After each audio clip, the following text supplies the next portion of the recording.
Good evening. Welcome. My name is Tony Brewer, and along with Joan Hawkins and Kyle Quass, I'm a co-producer of the second Thursday spoken word series from the Writers Guild at Bloomington. Get to my notes here. We are sponsored in part by the Indiana Arts Commission, the Bloomington Arts Commission, and the Bloomington Urban Enterprise Association. The Writers Guild of Bloomington wishes to acknowledge and honor the indigenous communities native to this region and recognize that Indiana University and the city of Bloomington is built on indigenous homelands and resources. We recognize the Miami, Delaware, Potawatomi, and Shawnee people as past, present, and future caretakers of this land. Thank you all for being here. This is kind of our last event for the Writers Guild, our last event of the year. So we're thrilled to have a great turnout. A bunch of us were here last night as part of the BAC art party, which was really kicking last night. So thanks to a lot of you for coming back tonight, myself included. It's a pleasure to be here. I just have a couple, since it is the end of the year, I only have a couple of announcements and we'll get right to it. Third Sunday Write is a virtual space where you can find writing prompts in the company of other writers. It is a private Facebook page where you can respond to prompts posted monthly. You may then write and post at any time during the month and offer a response by sharing a line from their piece in the comments. For more information or to join the group, contact Shauna Ritter at shauna747@gmail.com. Please include Third Sunday in your subject line. Also, in just a couple of days, the Writers Guild annual business meeting, potluck, open mic, and election. We pack a lot into this meeting. That is Saturday, December 14th at 1 o'clock in the fellowship room at the University Baptist Church over there on East 3rd Street. Bring a favorite dish to share, a favorite drink. Beer and wine are an option because it is a church. A poem to read in the open mic, and come participate in our annual election, and maybe even vote if you're a voting type. This is kind of our big blowout of the year, a big celebration for all the fantastic stuff we've been doing this year. So please come if you're interested. And next time, right here back in Backspace, we take off the month of January, so we'll be back in business. We're in hiatus in January. Join us here once again Thursday, February 13th in 2025 in the future. Right here at Backspace Gallery at 6 o'clock, we'll be featuring Dan Sully Sullivan, who's the slam master over at the Bloomington Poetry Slam, along with our good friends up in Indianapolis, Siren Hand and Adam Hensey. So a big three-way feature, and music by singer-songwriter Jason Hathaway. As always, an open mic to follow. That's way, way off in the future in February of next year. Who can imagine February? It's so far away. And that's it. Those are the only announcements I had. All this info is available on our website or by liking or following us on Twitter. Actually, we don't really do Twitter anymore. Who does Twitter anymore? We should get a blue sky like everyone else. Or Instagram or Facebook, or sign up for our newsletter by visiting our website, writersguildbloomington.com. Again, thank you all for being here. So tonight we have two fantastic features. PDVNCH is in the house. Joan Hawkins, our own Joan Hawkins, also in the house. And she is going to collaborate with our musical guest, Ortet. Yeah, you can clap. And so to start us off, Ortet's going to do a short piece. Joining us along with Ortet, so Ortet is normally the five of us, myself, Tony Brewer, Marty Belcher, Chris Rawl, Joe M.F. Stone, and Norbert Herbert. We're joined tonight by a couple of friends, David Miller on trumpet and Richard Germain on electronics. So we're going to start off, the first thing we're going to do is a very short piece, about 3 minutes, featuring David Miller, Richard Germain, and Norbert Herbert. I'll just kind of run through the deal. So we're going to do a very short piece with the three of them, and then PDVNCH is going to do his set, and then we'll do another very short interlude, and then we're going to play a collaborative piece along with Joan, who's going to do a spoken word piece along with Ortet. Then we will take a little break, take a little intermission, and then we'll come back and do the open mic, and then we'll play a closing set. So that is our framework that we are working with this evening. Again, thank you so much for being here tonight. Also wanted to mention that we are taking donations. There's you can see there's like a little QR code on some of the doors back there. If you're feeling giving, we are a deserving 501c3 not-for-profit. This is also a fantastic space that we get to play in, and we get to play here. We get to do pretty much what we want because Chris very generously allows us to be in this space and do what we want here, which is you can see it. There's art on the walls. There's art on the walls in there. It's a fantastic space, and congratulations on still being here. So yeah, Backspace, great space to be here. So please welcome Orchet.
Fantastic. Thank you, guys. We'll be hearing more from you a little bit later on.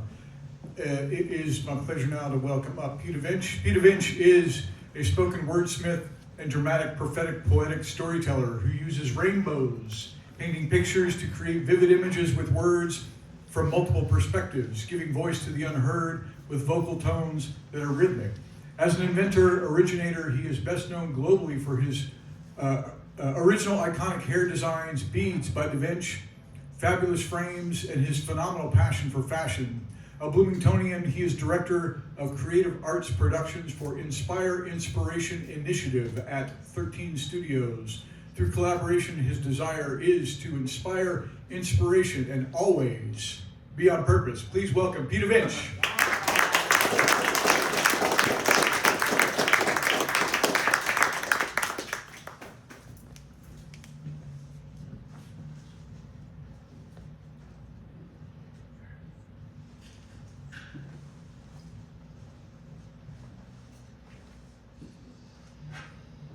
Good evening, everyone. Hello. Good evening. Okay, so first of all, I would like to salute Writers Guild of Bloomington.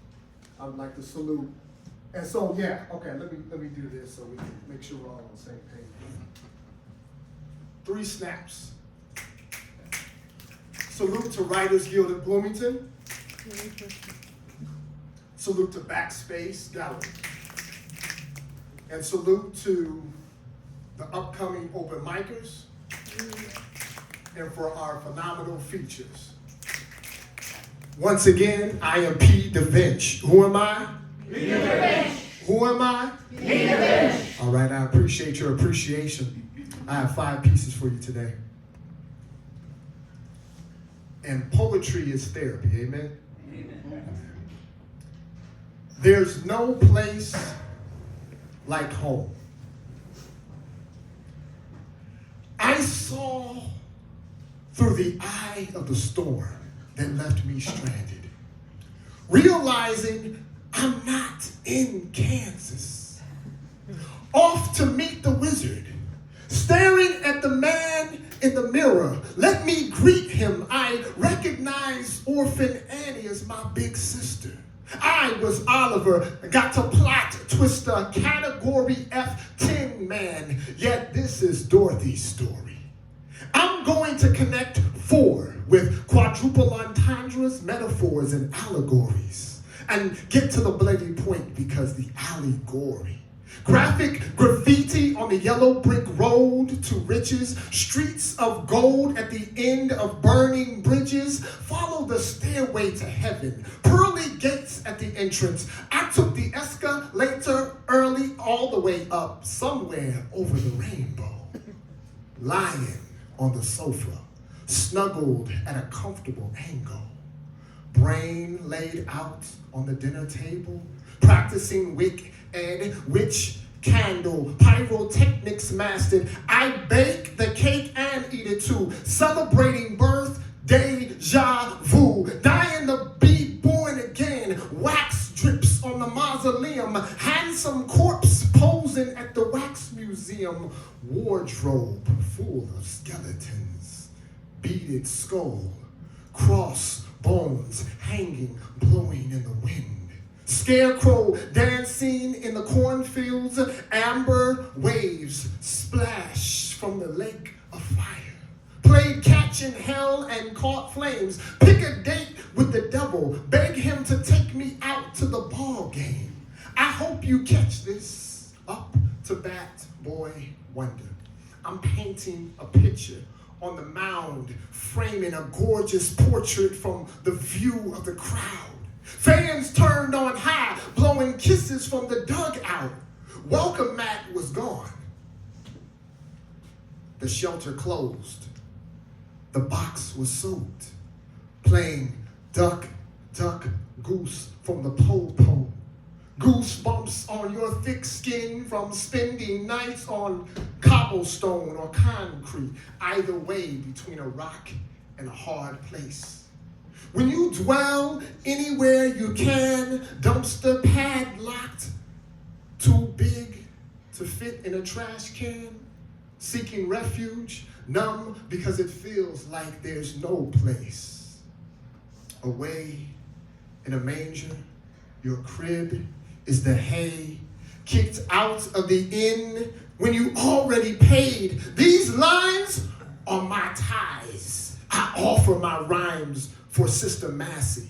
Put that on my tab. I sacrifice my life for the masses. From tabernacle to cathedral, I wore stained glasses. For every synagogue and mosque, for every sin I did in my life, I brushed my shoulders off. I was baptized in a dead pool, rinsed my character, wiped the red drool. Wine cup overflowed, then slow sip to half full.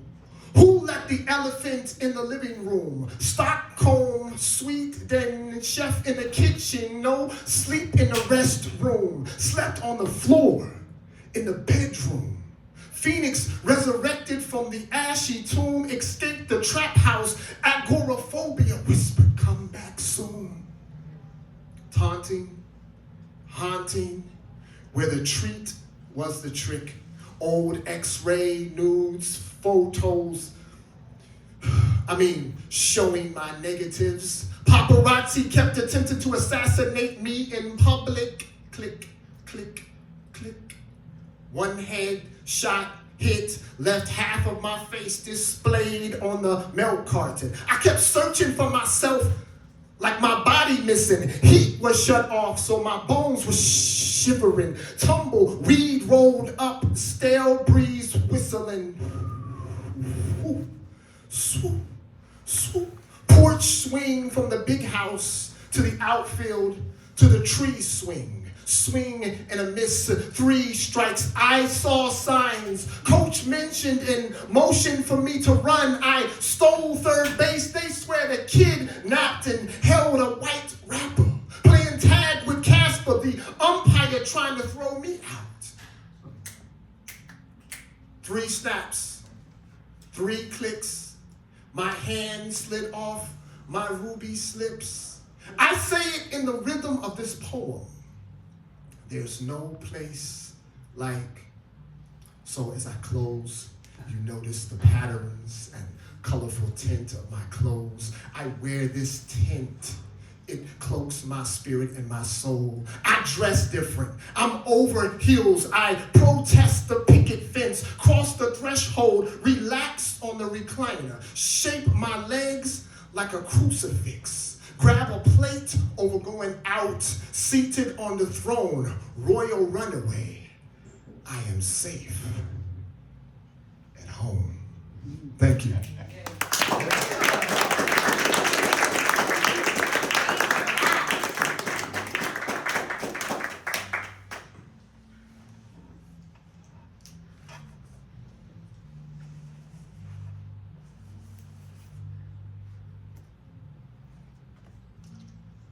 Dull Shine, Chapter 1. Day star, they wonder why I shines this way. Because I stay hustling on the boulevard. I grinds this way. I break, dance, pop, lock, check my posture, my spine's this way. Leaning up against the brick wall, hip hop is back all day. Every day the culture is our life. This is why we live this way. Making a living on the scale, soul to die is gain. Don't forget to weigh. We made the most from crumbs scraped from yesterday's plate. So tomorrow's promises misses us like trying to play Russian roulette. If they don't know who I am by now, they'll never will. Last Testament, news from my journal, diary updates spill, the soundtrack of Kunta running down the runway. Since age 5, I've been writing my will, reporting on the journey of kings and queens who rose from the streets. The concrete rose, the crown of thorns and petals, poinsettias, pigment, red ink quill. Dead Sea Scrolls, rhythm and poetry, spoken words healed the pain that was too deep to reveal. Without the therapy of hide in plain sight, and letting Jekyll be seen in verses, lyrical speech, reels. Storytelling was a deep skill, oral tradition. Ciphers were where we spoke affirmations and inspired inspiration to exercise the demons, work out the bar, bells, bench press to release the will. We're creating. The devil was in the details. The fine print meant to be read between the lines of coke was what we made dope and rewrote in cursive. When the wand comes on, it's like I'm spelling. Right in midair, writing on bricks, graphic graffiti, pointing poems from despair. Shadows and silhouettes would have breakdance contests while singing these spontaneous spirituals. They say you're talking magic anytime you quote him. Supercalifragilisticexpialidocious. I was in the alley with the fiends overdosing. Addicts still using, junkies still to fuel abusing, using still to distill the numbness and feel less than being felt to reduce the swelling and the bruises. You ever go to bed hungry, then dream about eating? You ever toss and turn from wrestling with starvation, then insomnia photobombs your selfie and you fantasize about sleeping? Thank you.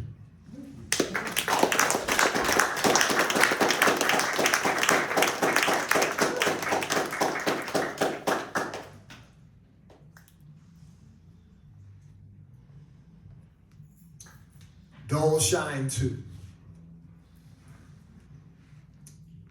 In bed with the enemies, expertise, popcorn star, vixens were twisting reality. I'm not exempt. I was bending the silver spoon for fiends in my teens, so seduction was the function. Temptation was too tempting. The industry would win when Ike beats us. The degradation was the sensation. I mean, when we begin to let sin lead us, opposite day is night. Rewinds, dogs, these cats is all divas. The fake is seen as prestigious. I demonstrate the prestige. I make believers out of make-believers. The art is catharsis, none Catholic. Your lips, our taste is too expensive to spend time changing our worth for cheaper. Riding to Van Nuys in the rear of the van, eyes wide shut, kidnapped as an infant. We were labeled infamous, branded strangers, tattooed as taboo, soiled, left, right, in quicksand, stuck. Yet this is the witness testimony of how the microphone gets passed.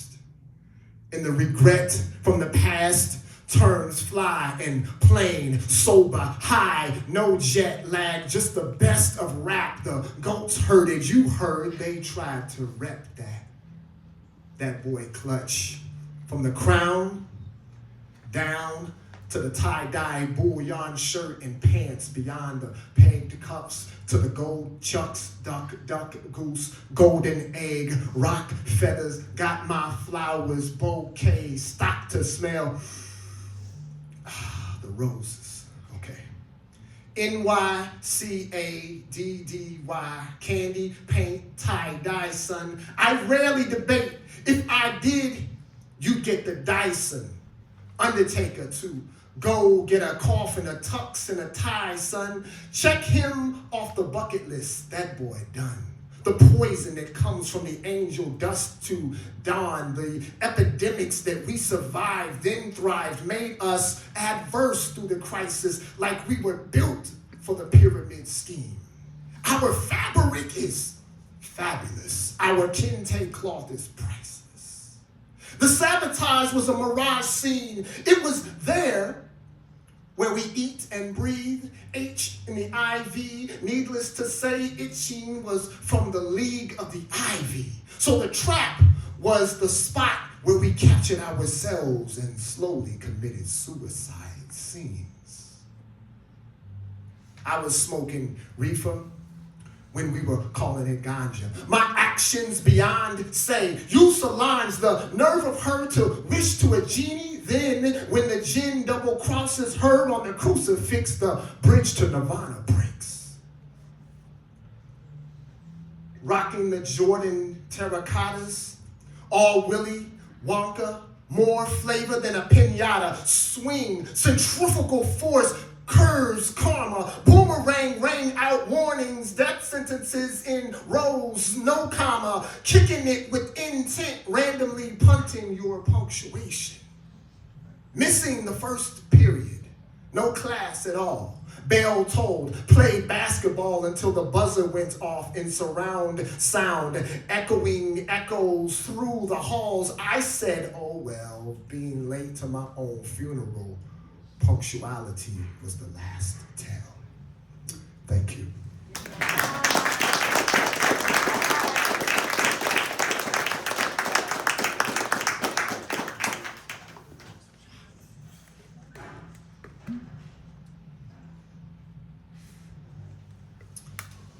Dull Shine 3. I was taking you back to school when it was pass fail. Then I was going backwards so fast that I went past fail. So far down the arrow was tired of going to hell. Water fountains dip, fire alarms switched, bucket list empty, colored boy no pale.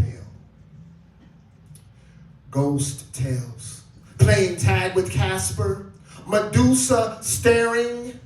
Don't chase her, baby, I'm straight, there's no chaser. Trying to catch Pac-Man, one of a kind, odd. Even if you X-ray and Xerox my skeleton, there's nobody like me. My closet is a museum where the fashion is found. I trend set like when they hung us from the tree. I hang garments and they attempt to wear them like me. I just showed kids how to win a game of hide and go seek. Coming out on stage, stripping pages, never nervous, quiet knees. My ancestors taught me not to backtalk.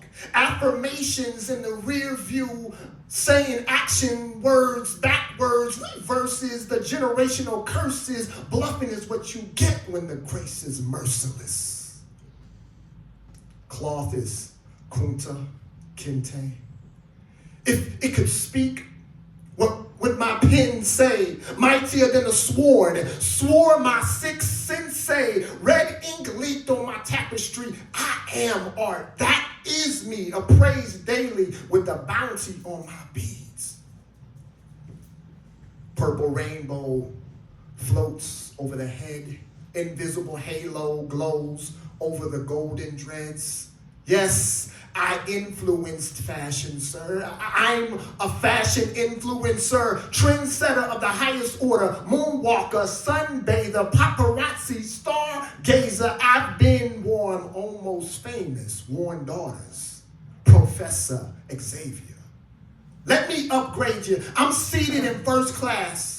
I'm a couple letter grades up, altitude's way up. My name spelled with 6 consonants. My primary vowel was an E above an A plus.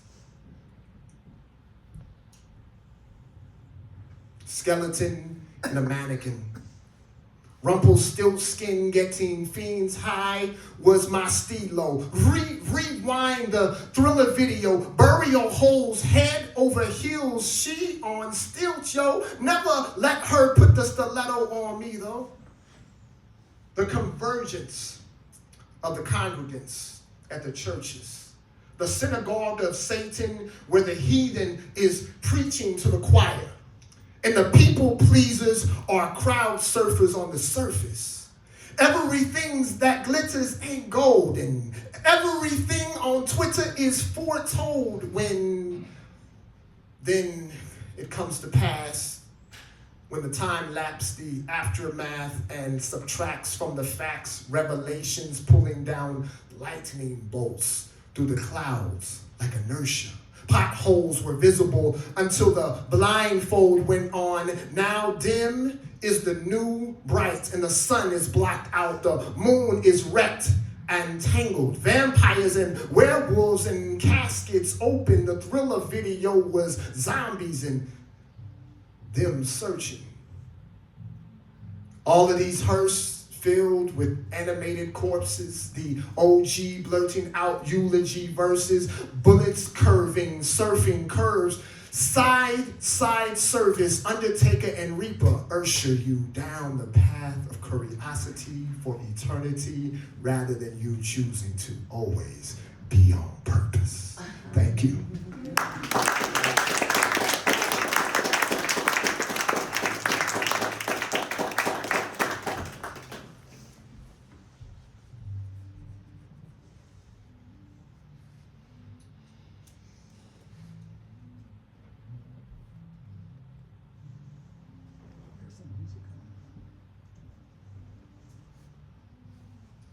And now for my final piece. Trillmatic.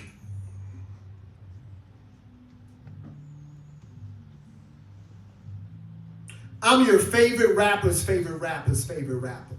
If you said my name in vain again, the mistakes came after. My pattern is geometric, what clairvoyancy. Rhythm and poetry is therapy. Retell stories with sincerity. Origami, mommy, big papa, heavyweight buoyancy.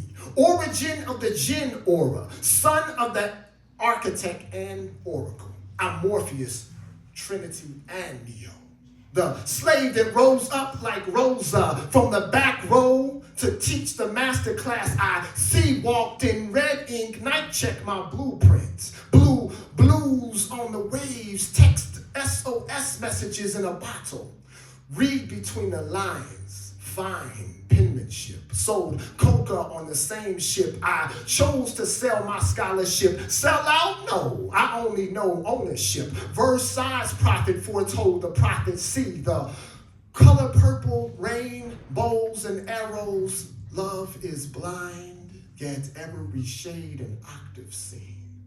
Negro League apparel, apparently. When they ask me, who am I wearing? I reply, I'm wearing me. Signature large on the marquee. Sign mid-air with a Sharpie. You get the point, P sharp.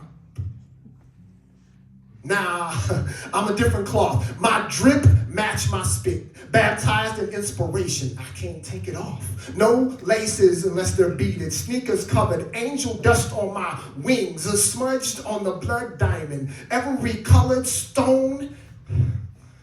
How can I be racist?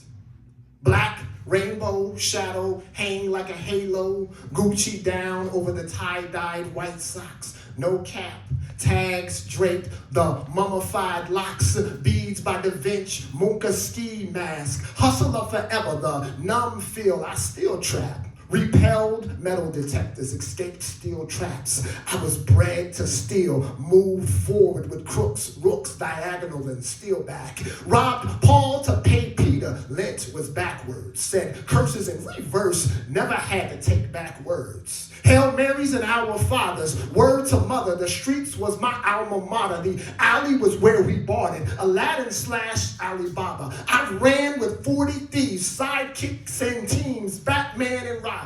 I did it to inspire. They did it for fame. See, when I weighed, I was dope. Way before the cane. Fiends turned zombies, pipe smoke promises, premises between a rock and a hard knock life.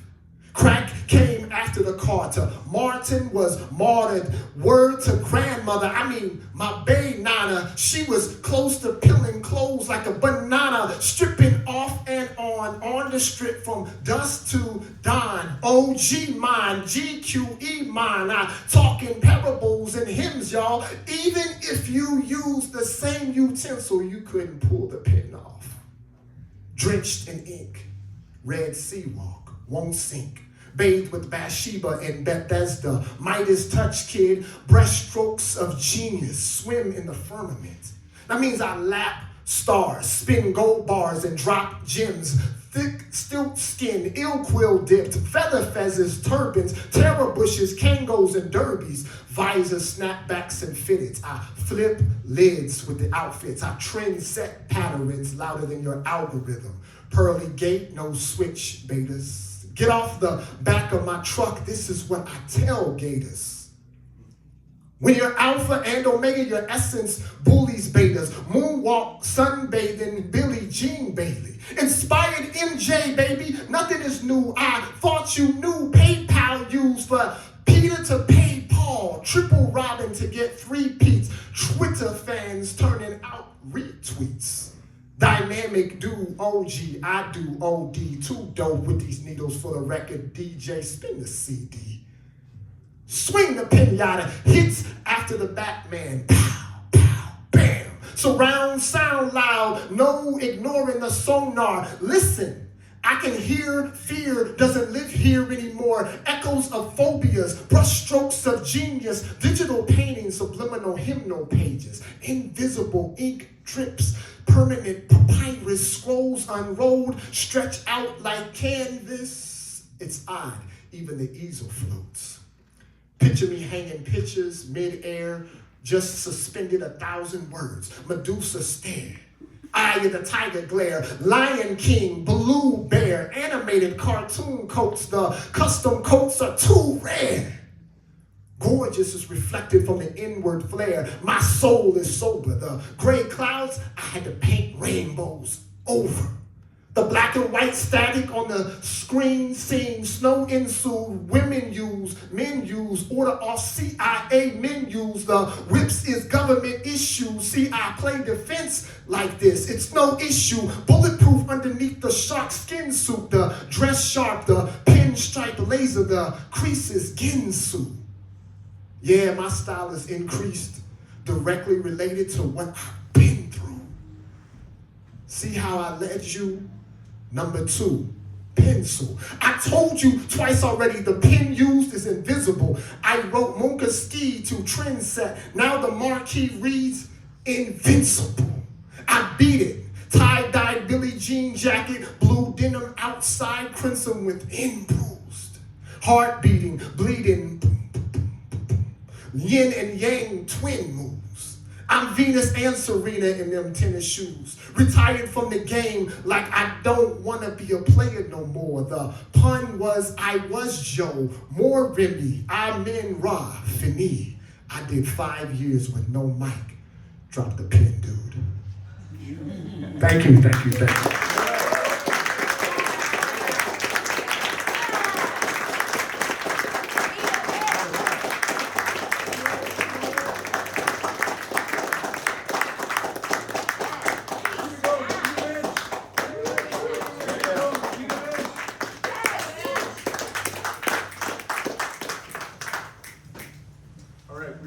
What happened to my volume? Did you turn me off, Marty? Everybody's a critic. I know, it's wise. Thank you once again, PDVNCH.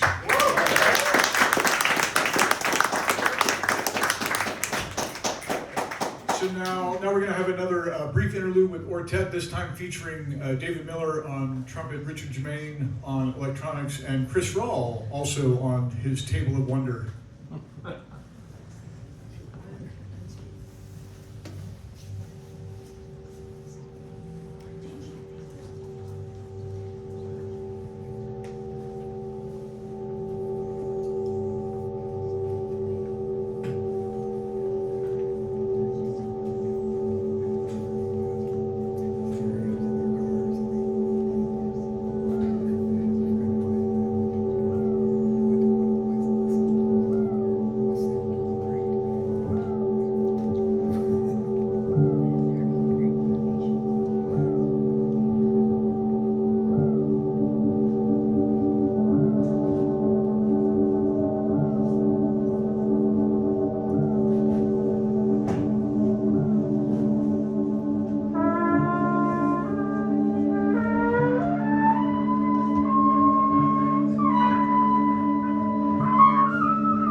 time for Ortet.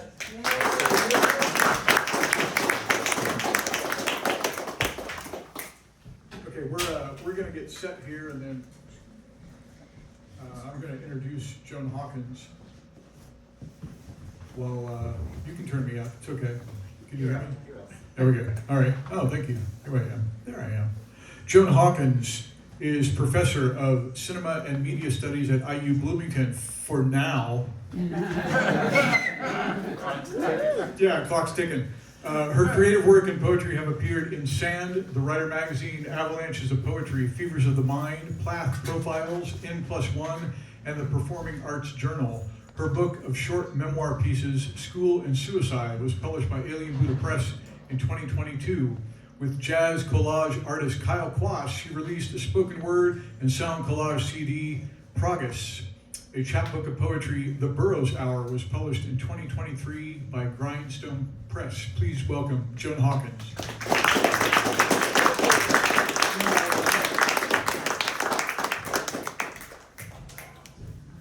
Joan, you need a music stand? Yes.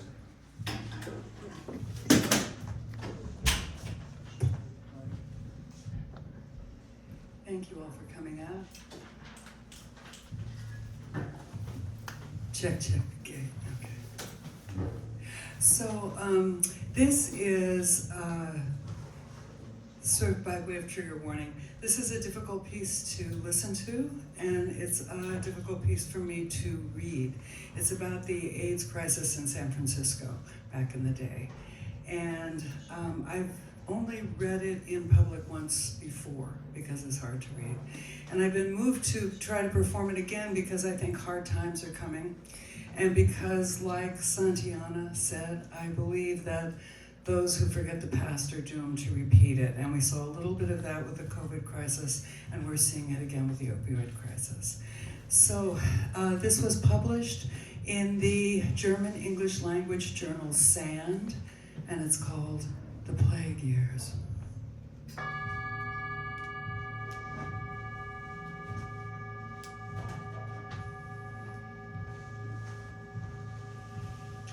Ignacio died first.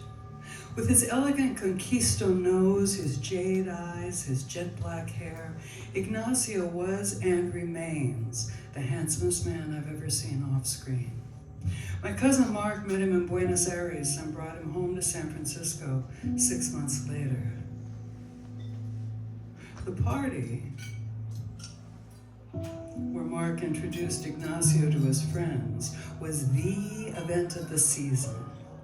Cases of Malbec and Chardonnay, plates piled high with salad and lasagna. It was, my husband Skip said, like a wedding banquet. So many laughing, smoking guests crowded into Mark's tiny Tenderloin apartment that the fire alarm sounded. Skip stood on Randy's shoulders to turn it off, and then we made a midnight run to Just Desserts, bringing back 3 kinds of cake, double rainbow ice cream, and blondies. Did I mention the champagne? And the conga line that stretched out of my cousin's window onto the rooftop. Up there, next to the night sky, Mark and I wrapped our arms around each other and watched the fog roll in across the bay. I am so happy, he told me. So goddamn fucking happy. Is this what being in love feels like? About a month later, Ignacio got sick.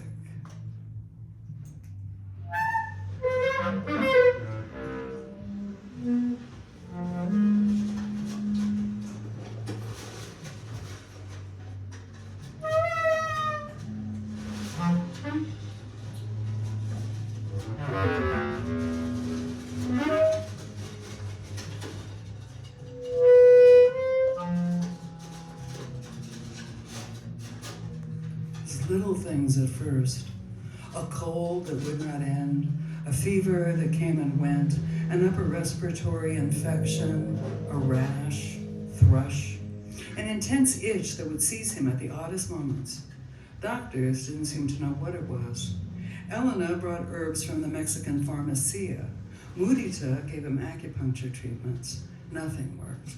Mark had no patience. Honestly, he told me the only hope for Ignacio was Lourdes.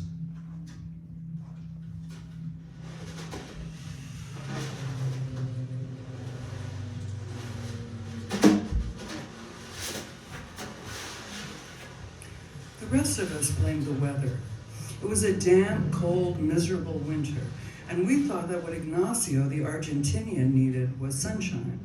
So Jenny Tripp, Skip, and I threw a Casa del Sol party to raise money for a restorative trip to Cancun.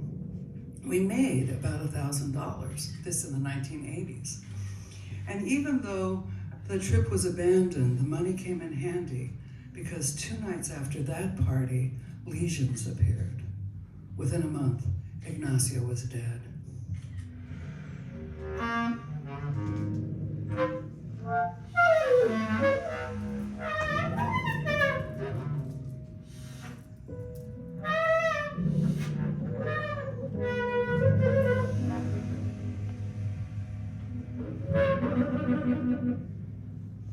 At the funeral, Mark sobbed in my arms. "I wish I could take back every bitchy thing I ever said," he told me. We were standing in the vestibule of Glide Memorial Church, San Francisco's activist Methodist sanctuary, and we were there because Catholic St. Mary's, Mark's church, Ignacio's church, refused to say a Requiem Mass. Randy circulated a card of protest addressed to the Archbishop of San Francisco. My conservative Catholic mother was the first to sign. "You have sent us into the belly of the Reformation," she wrote. "Shame on you." Thoughtful Salvatore inscribed Bible verses. "Whatsoever you have done to these, the least of my brethren, you have done unto me." Mark's brother Michael simply wrote, "Fuck you."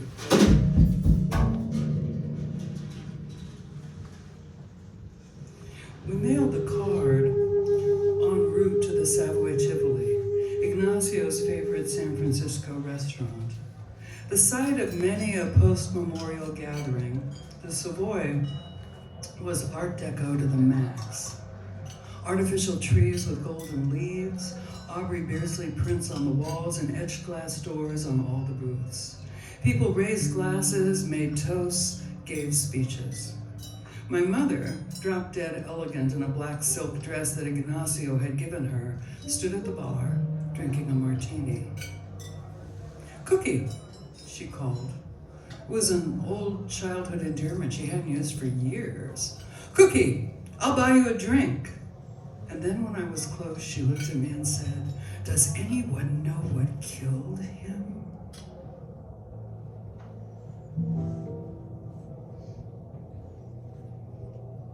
"Some kind of cancer," I told her. "That's what the autopsy said." "And what do you think?" she asked, her nails thrumming the bar.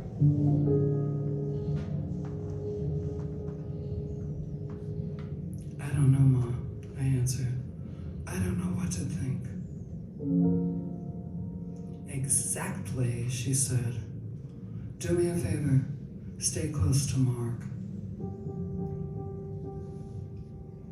A few months later, Tim died. Then Miguel. Then my boyfriend from elementary school, Gary Nidwaza. Then a close friend from high school, Kevin Coughlin, affectionately known as Cog. Then Richard, and Andy, and Tom, and Sam, and Max, and Kim, and Jeff, and Alan, and Randy. Randy, who told the Archbishop of San Francisco to go fuck himself. Randy also died. After that, a blur.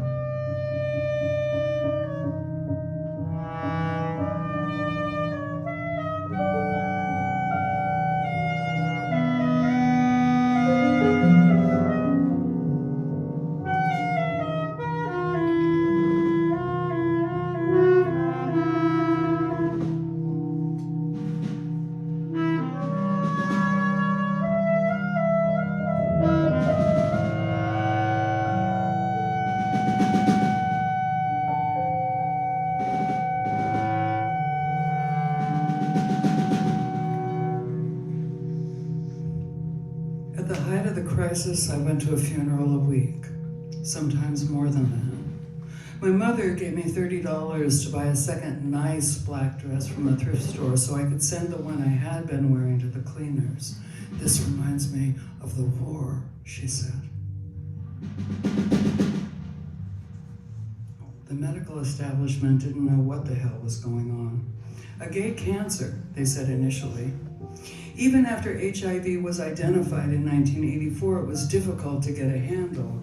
HIV could incubate for years before people developed full-blown AIDS, so compiling a virus profile in the lab was difficult. Since it seemingly only affected gay men and IV drug users, low priorities in Reagan's America, there wasn't a lot of funding for research, or even much discussion of the need for it. And the little discussion there was often appalling. Senator Jesse Helms proposed reopening the old World War II Japanese-American internment camps and quarantining all gay men, all IV drug users, lest the disease cross over to the general population, because the one thing that was clear was that in the affected communities, AIDS was an epidemic.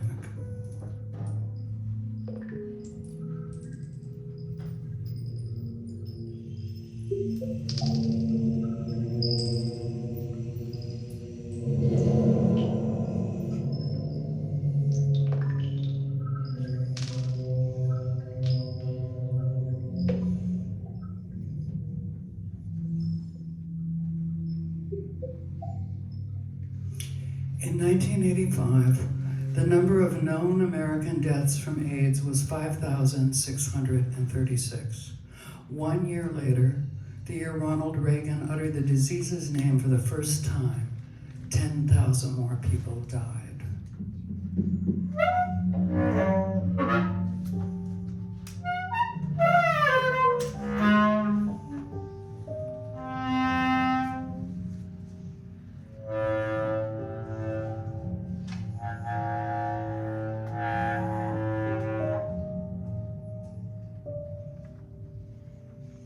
Straight, no-wave women inherited our dead friends' black leather jackets.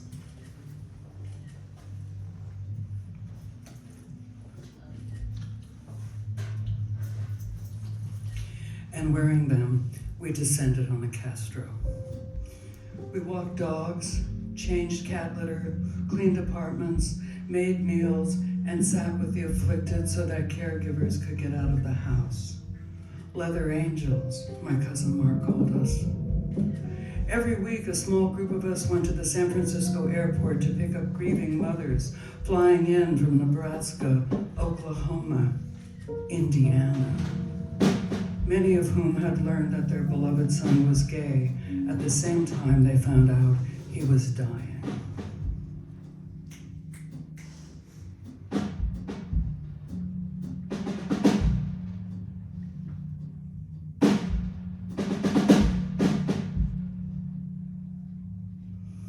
ACT UP organized in New York in March 1987.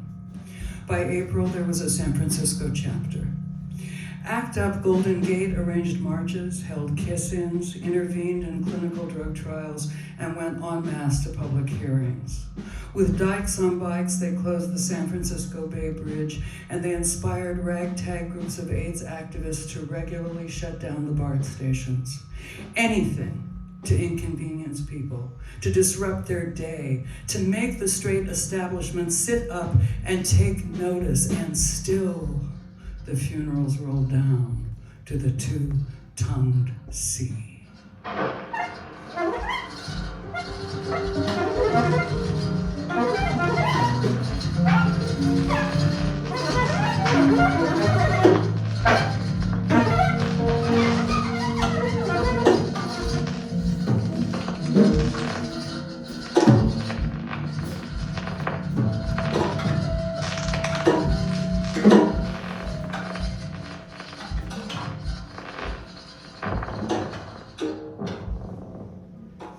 By the end of the decade, entire San Francisco communities had been decimated. The Castro, of course, Noe Valley, Polk Street, the theater community, the arts community. my community.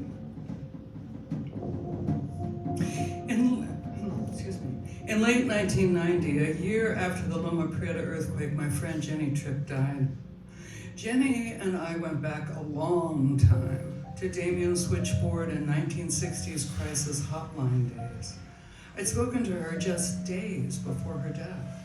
She'd been stabilized on a new drug for months, and she was looking forward to going back to work. We'd made plans for the following week. Let's go to the Cliff House, she said, and drink tequila like the old days. So that mid-morning call from my cousin Mark came as a shock. Jenny Tripp. Jenny Tripp was gone.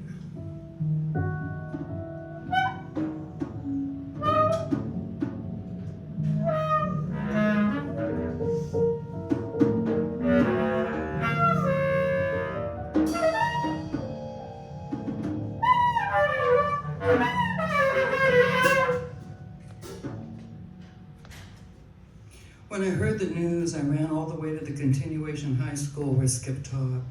Slinking into the back of the art room, I sat until the lunch bell rang, barely able to acknowledge the students who recognized me. I couldn't bear to wait until 4 that afternoon to tell him, and I couldn't bear the thought of telling him on the phone. As it turned out, I didn't have to tell him at all. I just said her name, and he knew.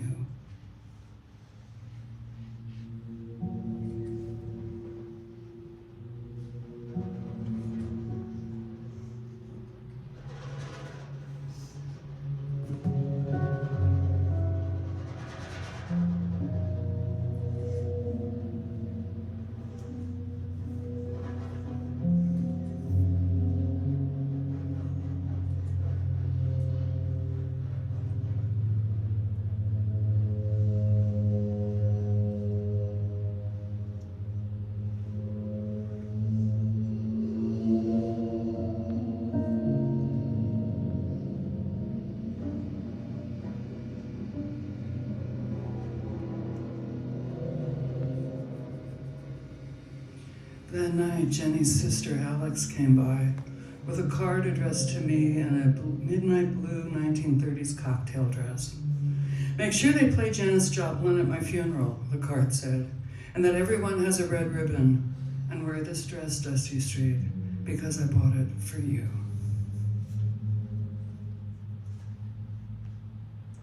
A few years later, we moved to Indiana. I had gotten a job teaching at IU, and Skip was happy to retire and focus on his art. At the time we moved, we hadn't been to a funeral in over a year, and we thought the worst of it, at least in our little corner of the world, was over. And then one night, the phone rang. My mom calling to tell me she'd seen my ex-partner's mother. Kay came into the store, Mom told me. She's been trying to get in touch with you. Honey, Chris is dead. How did he die? I asked. Chris was 42, and I was hoping she'd tell me he'd been in a car accident, or hit his head swimming, or even OD'd.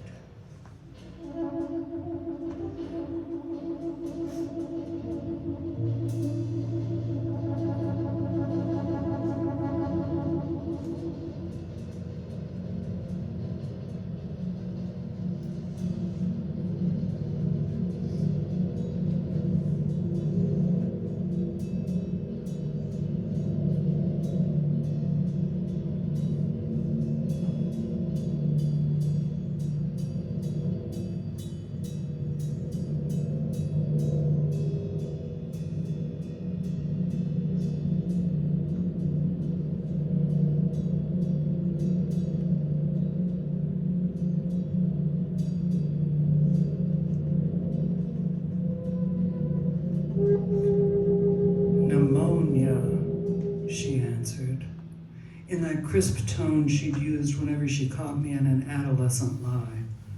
AIDS-related pneumonia. Cookie, she said. There it was, that childhood endearment again. Cookie, have you been tested? Well, no. As a matter of fact, I had not been. Despite all the friends and lovers who had died, despite everything I knew, I had not been tested. I was in a monogamous relationship, and I guess I thought that would protect me from the past. I think you should, my mother insisted. I heard this show on the radio, and they keep pushing back the date. I knew what she meant. At the beginning of the crisis, people asked who you were sleeping with 3 years ago, then 5, then 7, then 10. And I keep thinking about your friend Jenny, my mother continued. You two were always, well, I thought you two were a lot alike. My poor mom. She had spent my entire adolescence and early adulthood pretending to know nothing about my sex life. And she was doing her damnedest now to avoid saying she knew. She knew I'd slept with some of the friends who died. That like Jenny Tripp, I had a history of falling in love with complicated men.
In those days, it took a while to get the results of an HIV/AIDS test.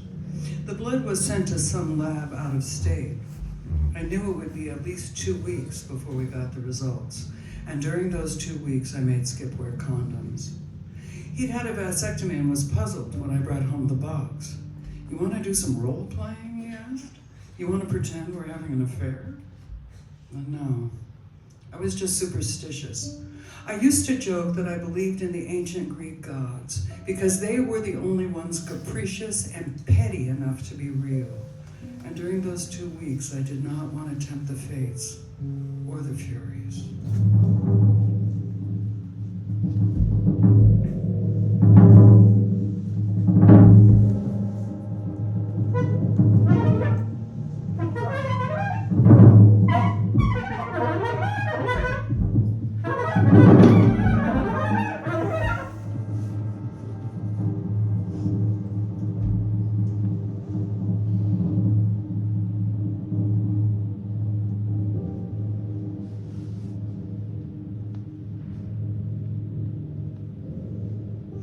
Tried not to talk about it much, but we couldn't really avoid those late night conversations.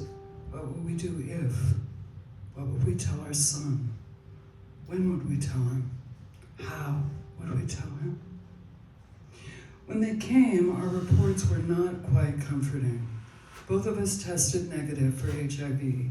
Skip got a clean bill of health. No need to retest unless he changed partners or added partners, or unless his current partner, me, tested positive. Mine was more ambiguous. Because of my past exposure, I was urged to retest in 6 months. And if I developed any sudden fevers or a rash, I should seek treatment immediately and tell my healthcare providers, tell them what exactly? That once long ago, I loved a man who loved men as much as he loved women. That I'd often been attracted to fine-boned men who moved like cats in the night.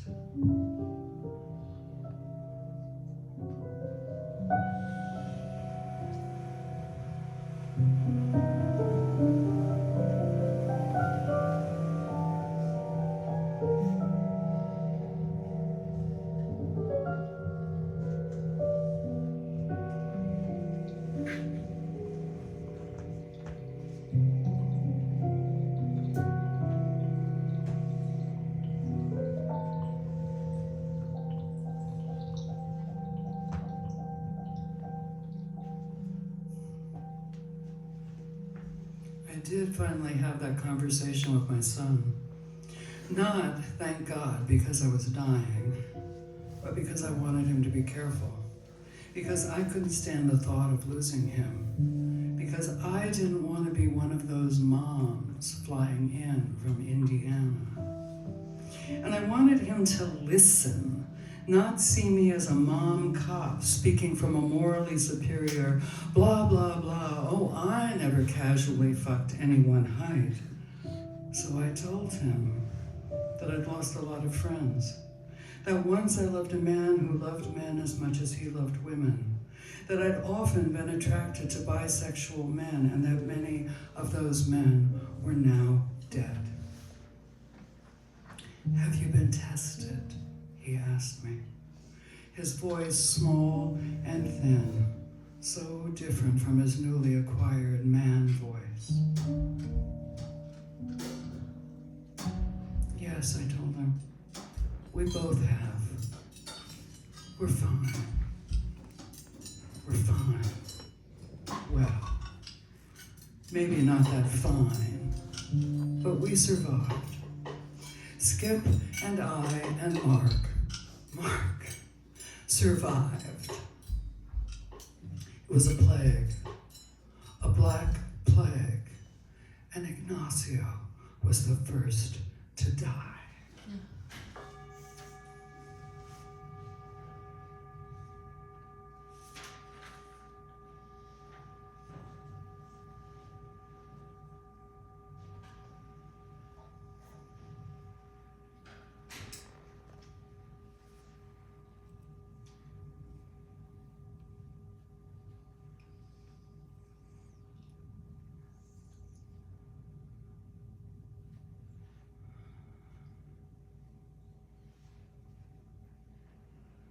I have a couple of announcements and thanks.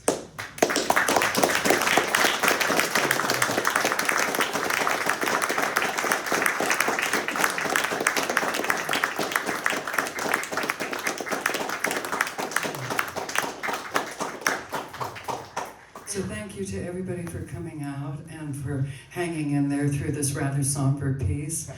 I always enjoy working with Ortet, but I owe them a special debt of gratitude. Oh dear. Tonight, because I don't think I could have gotten through this piece without them. Marty Belcher on sax.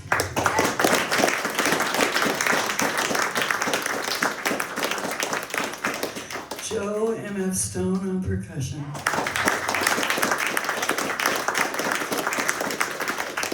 My partner in many crimes, Tony Brewer, on the sound effects. Norbert Herber.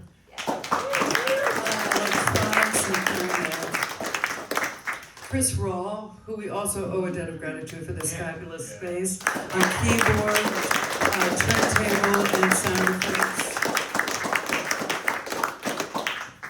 Mike Emmett for the loan of this jacket. Yes. Indeed, the style and the size of the one that I wore back in the days when I was a leather angel. Thank you so much for coming. There is a box of red ribbons. Please, please, please take one. Give some to your friends. We don't hear about it anymore, but AIDS is still a crisis.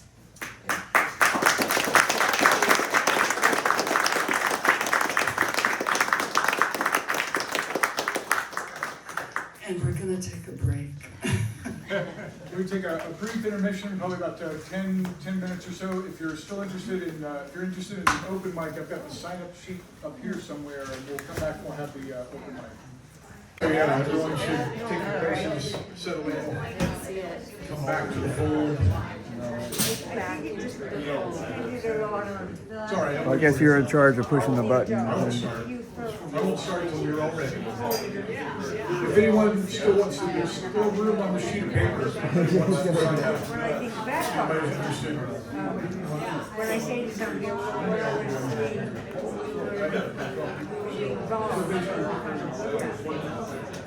I guess what Around 3. I felt that very strongly.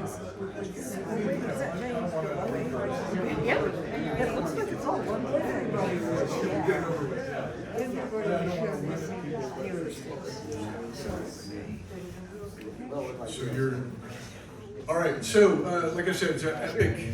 Thank you all for being here, and thank you all for hanging for the open mic. And thanks again to our features, PDVNCH and Joan Hawkins. Another round of applause. And we're gonna have a set for Mortet after the open mic. So there are 12 people signed up for the open mic. So if folks could keep it to around 3 minutes per, that'd be fantastic. Just respect the mic and respect other folks' abilities to get up here and do the time. So we'll get right to it. And please introduce the next person on the list, if you will. That'll keep things moving quickly. I'll be sure and turn down the frogs before you get started. First up is Brian Price. I've got a chapter, so we've done the 80s. I'm going back to the 70s, and let me change glasses here. My age is, showed up after the hippies that all had all the fun, and so I was always late for the party. So the book I'm working on has 3 different titles: Late for the Party, The Ghost We Will Become, or The Worst Hippies Ever. So this goes back to the character, thinking about one of the characters earlier. There we go. Leslie had been out of school for a few days. She'd been in and out most of the month of November, or junior year. I knew her mother was sick, but I didn't know with what or how bad. Nobody did. Maybe even Leslie didn't know. I'd only met her mother once. Well, not even met, seen. She dropped Leslie off at school and just drove away. Silver blonde, just past her shoulders with a kerchief and sunglasses. She looked a little bit like Jackie Onassis. I should have asked, how's your mom? Do you call her mother, mom, mommy? Is there anything we can do? Cookies, bandages, Jell-O. Instead, I wrote Leslie notes, silly notes, and stuffed them through those little breathing holes in the school lockers. First note was, the sun came up on the wrong side of the sky, but that's okay. We'll follow it anyway. Attributed to Sir Edmund Schnook on his first visit to Mars, or the spanky little one. There's a jungle just down the other side of the railroad tracks, and there's a nickel in a soup can in the corner by the cauliflower. Peter Rabbit's druid cousin, Dirk. I didn't know if Leslie ever got those notes. She would appear and disappear in English or math class like an apparition. But one time she wrote back on an orange Post-it note, and she said, "Thanks. I was wondering where my nickel was. The last few days have been so broken and so hard, so thanks." I kept that smudged note in my wallet for years. She called one morning, the Tuesday before Thanksgiving. She called at school, asked me, asked for me. Got me out of class. I had to go to the secretary's office. I had to talk on the phone in front of the secretary. Can you come? Can you come down here? Leslie sounded like she was calling from another country. I guess I said, what's wrong? Nothing. Are you okay? You don't have to come. I'll come. Okay, just come. I came. I laid the phone down in the out basket at the office, and I walked out, and I just walked out of the school. I didn't have a car. I hadn't ridden my bike. I walked up the Glebe Road, and I took the bus. The best thing about Arlington County back then was that all public school students could ride the bus for free. Anywhere, anytime. You just had to show your ID, and you could go anywhere you wanted. I can't remember the details of getting there that day, or the weather, or what I had in my pack. I don't remember walking up the long hill on South 28th Street. And I don't remember crossing streets or looking both ways. I must have knocked or rang the bell or something. I do remember being in Leslie's kitchen. It was a super clean, bright kitchen, like it was out of a magazine, like nobody cooked there. In my house, there were always stuff on the kitchen counter, newspapers, books, a cutting board, school permission slips, flour, and a handful of 3x5 cards my mother had scrawled her favorite recipes on. Leslie was oddly, weirdly, overly polite. Would you like to have a seat? Can I get you something? A drink, an egg, a Pop-Tart? I said, no thanks, that's okay. Are you sure it's no trouble? She sounded like she was out of a 1940s Hepburn film. Okay, well, what kind of Pop-Tarts do you have? I asked. And Leslie walked over to a cut glass cabinet and she said, I think we should have a drink. Wouldn't that be a good idea? What do you think? What would you like? She pulled out a couple of pretty rose glasses, really cut glass, and set them on the counter. She dropped to her knees and she opened the cabinet and she began pulling out bottles and setting them on the floor. Scotch, brandy, vodka. I've heard vodka mixes with anything. She pointed to the refrigerator. See if there's any orange juice. It was 10 o'clock in the morning. I got out the orange juice and poured some in each glass, and then Les filled the rest all the way up to the brim with vodka. Oh no, I'm sorry. I didn't leave any room for ice. Did you want ice? And Leslie began to cry.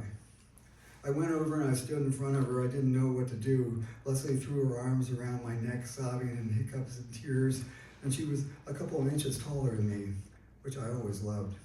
Willowy and coltish with something. She leaned on me, all her weight, and I hugged her back. I hugged her just to keep us from falling over. She hung and sniffled in the crook of my neck. She pushed away. She handed me my sloshing vodka and orange juice, and she gulped her down. I think I'll have another, she said. You? Yeah, okay. She poured 2 more of the horrible concoctions. She held her glass up and peered at it like she was thinking, like she wanted to talk to the glass. Let's go upstairs, she said. I nodded. Am I supposed to take your hand or something, I asked. I don't think you have to. I didn't. She walked out of the kitchen. Up the stairs were framed family portraits. 2 older sisters, a very tall father, some black and white grandparents, a 1940s looking horse with a child, the silhouette of the mother probably 25 years earlier. The carpet was really nice, coral or some color, very plush, TV plush. Leslie was sitting on the edge of her bed. The bed was made like nobody had ever slept in it. There was a couple pillows with frilly cases and a big white stuffed bear leaning against the headboard. Leslie patted a place beside her for me to sit down. I hesitated. I looked at the bear, I looked at the Monet print on the wall, and I looked out the window. Is that the Washington Monument out there? No, it's a fucking Eiffel Tower, you idiot. And Leslie smiled for the first time, took a breath, stood up and peeled her sweater off. It caught in her hair and she had to struggle a little bit. She held the sweater balled up in her hands like she didn't know what to do with it, and she let it just fall to the floor. I stepped closer. She touched my cheek with just 2 fingers. It was the softest touch I'd ever felt. She closed her eyes. We kissed, or sort of kissed. I didn't know anything about kissing. Our lips met and paused and touched. It was exquisite and so fragile. My hand was on her back. I felt her shoulder blade, a couple of bumps of her spine and the nape of her neck. Whatever she was wearing was really thin, and I realized that she was still wearing her pajama tops. They smelled like sleep. We were still standing so close, and somehow she had unbuttoned a couple of buttons, and then she unbuttoned a couple more. She loosened my belt. She stood back and looked at me. She looked at me up and down. Do you think you should kick your shoes off and stay a while? She asked. Oh yeah, I guess so. I still had my shoes on. They were stained and dirty. I tracked mud in on that perfect carpet. I looked around and finally just sat on the floor and started to yank on my boots. They were heavy hiking boots. I always wore them because, you never know when you're gonna do some heavy hiking. I didn't know if I should pull off my pants. I didn't want to get ahead of her. I could tell that Leslie maybe felt the same way. She fingered at her pajama tops. She hesitated and she said, You want to just get under the covers? Maybe we should just get under the covers, you know, with what we've got on. I nodded and gulped, and I couldn't help but think and wonder if she could see my heart on. I pointed to the stuffed bear. Is he gonna watch? Leslie burst out laughing and snorted with such ease and relief. Yeah, of course, I told Mr. Quincy he could. You got a problem with that? And I was laughing too, and at the same time wondering how I could get us back to that touch on my cheek. Then we heard the front door downstairs open. Leslie froze literally, ridiculously, like a deer in the headlights. Mom, she said. I buckled my belt. I fumbled with one shoe. A man called up the stairs. Hey Les, sweetie, are you ready? We got to get over to the funeral home, and then we're all gonna have lunch with the Myers. You're gonna need a coat. It's starting to rain. The huge noise of aunts, family friends, hangers-on, jugglers, rodeo clowns, who knows who, and somebody with a crying baby came marching through the front door. It sounded like a parade that never was gonna end. Leslie and I continued to look at each other like the dumbest deer that had ever met in the woods. And all I could think of was, how could I get back to that kiss? Jesus Christ. A woman, maybe 25 years old, dressed in funeral black and stockings, probably Leslie's older sister, stood at the door of the bedroom. She held up my coat and backpack. These yours? I nodded. I looked down at my untied shoes. Just walk down the stairs and out the door, she said. Everybody's in the kitchen or in the dining room. And I don't know if I look back at Leslie or not. This absolutely haunts me that maybe I didn't. I walked the 3.5 miles home in the rain. I caught a cold. I didn't see Leslie for another 2 months, well after Christmas. And when I did see her, she was cleaning out her locker. She was changing schools. How am I gonna find you? I tried to ask. I wanted to know, but a kid came up, a kid I barely knew, and he asked if I'd done the homework. What homework? I said. Then I turned and Leslie was gone. Thanks.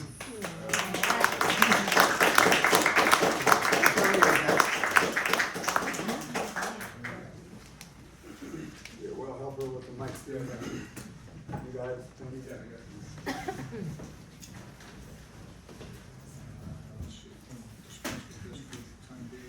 Standing is better at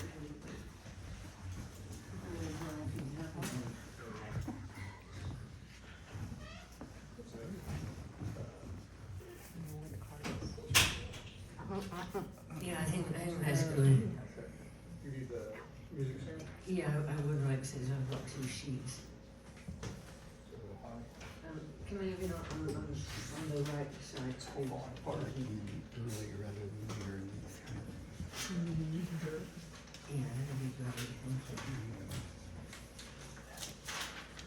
That was a true experience, right? oh, pretty much. Because of their throw some razzmatazz in there. I did It's that. more interesting than this version. I do a lot of that.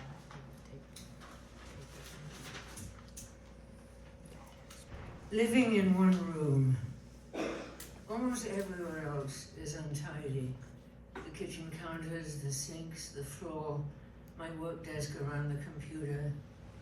The couch in front of the low table has my bag and raincoat thrown across it, and the table odds and ends, magazines, lists, a mask, haphazardly piled on their way to being stored somewhere. But the bed in the corner, though difficult to make, is made. I don't know why seeing my unmade bed in the daytime offends me, seems terribly slovenly, a comment on my morals. So the carpet can stay unvacuumed, the dishes pile up in the sink, there be uneven piles of paper on the floor or on my desk chair, unfolded laundry in the basket, and I'm not deeply troubled as long as my bed is made. Where does this come from? The strict matron at boarding school, striding through the dormitories with her metal clothes hanger in hand, shouting in a rough Scottish accent to line up for bed inspection girls, ready to strike your backside if the bottom sheet wasn't smooth and tight, the counterpane unwrinkled. Or my mother's message, spoken or not, that it was not only untidy, but slovenly. Or was it getting caught reading at school with a torch under the bedclothes at night? A cheap paper novel, the cover picture a partially dressed young woman, back turned, sitting on an unmade bed looking out through a dusty and uncurtained window at a pale, smoky city sky, the bed sheets crumpled around her, and the message, she's lazy, useless, will never make anything of her life. As you will become if you read such filth and act deceitfully, breaking the rules, the house mistress warned us, and sent us, instead of blissfully out of the hockey field, to the study room to write out 100 times, and in your best handwriting, or you'll write it twice over, these 2 sentences. I will at all times and all places start the day dressed and with my bed made. I will obey the rules and not be deceitful. So many years later, dressed, I make my bed first thing, a ritual against being so shameful.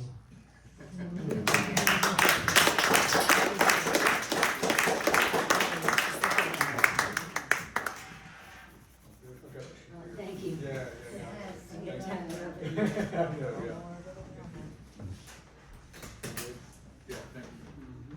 Next, please welcome Molly Gleason.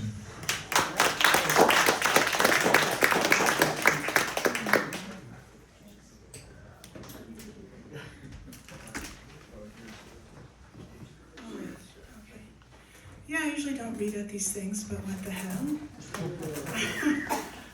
I call this piece Stink. Even garlic smells good on him, mild-mannered and eyes so spicy. I'd really prefer to smell like nothing at all. In Saudi Arabia, my students bought me the strongest smelling perfume they could find. I regifted it to the Yemeni cleaning ladies. Around the park on my daily walks, all the men smell like laundry detergent, and all the women smell like scented candles. I just stink. In a deep Xanax-induced fog, the nurses had to get me into my clothes again. Come on, Molly. Molly, come on. And then, at Hendrix later, the psych techs complained loudly, meanly about me. But I was rotting from the inside out, and to stink was really meta for getting my shit together. Also, there is and always has been thick wrists and wide feet. In childhood, I never fit into patent leather Mary Janes. It makes me laugh now, but it was pretty plus, and the fat boys wore Huskies. I never fit in. The poets in the room might already know this. Certainly Jericho Brown did at that queer literary festival in New Orleans. Wasn't Robert Frost actually suggesting regret at not having taken the road everyone else was taking? Wouldn't that have been easier? All along we've been taught Frost was saying, it's better to be an original, a standout individual. Maybe Frost knew too how hard that can be. I am, after all, not someone who goes unnoticed, and that has made all the difference.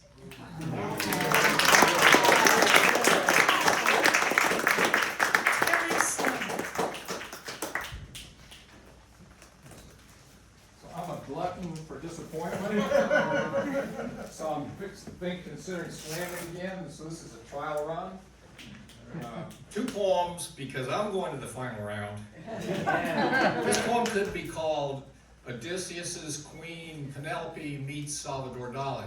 In fact, it's called Time and Tide. Every day, I patiently weave a burial shroud of a life on a map, linking the wonders of a world. And every night my dreams unravel it. I'm growing frantic as time grows ever shorter. Where is my taller time? Measured on a melted Salvador Dali clock, just a little fluidity in a rigid world. But you claim time is relative. And I insist it is still never enough.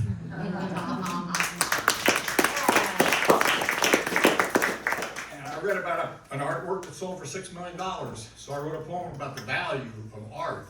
It could be called Aesthetics by Dummies. Instead, it's called It's Only a Dream. What would you offer for a dream of a painting, of a photograph, of a museum, containing the pinnacle of human perception, embodying a $6 million banana, duct taped to a blank white wall? Rip away the duct tape. Eat the banana. How long must you stare at a blank white wall to forget the scent of banana and expunge the sticky residue of adhesive?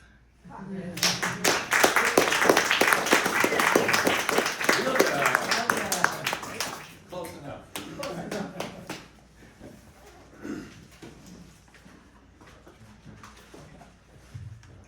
Two short poems. No.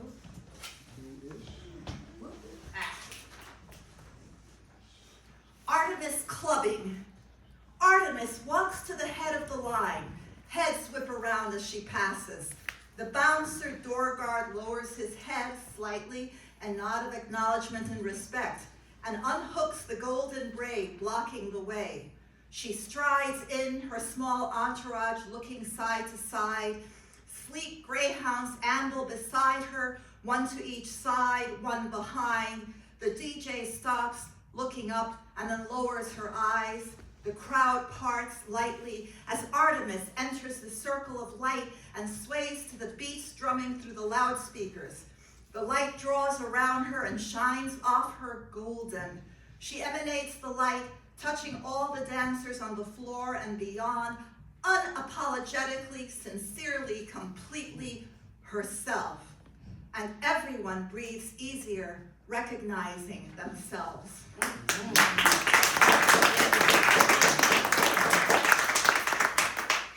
Night flight. Over Indiana in early September, millions of birds, large, small, medium, are passing over, flying south. Millions.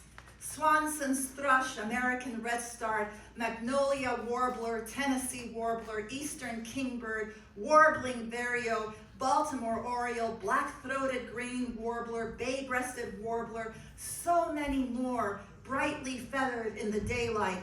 Now dark shadows high above dark fields, sleeping homes and quiet cities. Dark window entreaties go out from those who would support the birds in flying free, not colliding with lit windows and buildings. But the urban landscape is bright with electrified lighting and human concern for what is not seen, while thousands of feet above, a river of dark winds, feathers ruffled by the airstream, keening together, sensing the flock, feeling the night, flow steadily, relentlessly south.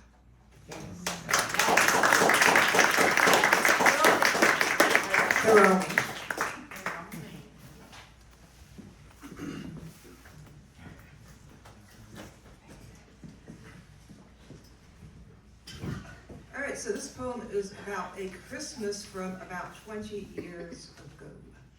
Oh, not that one.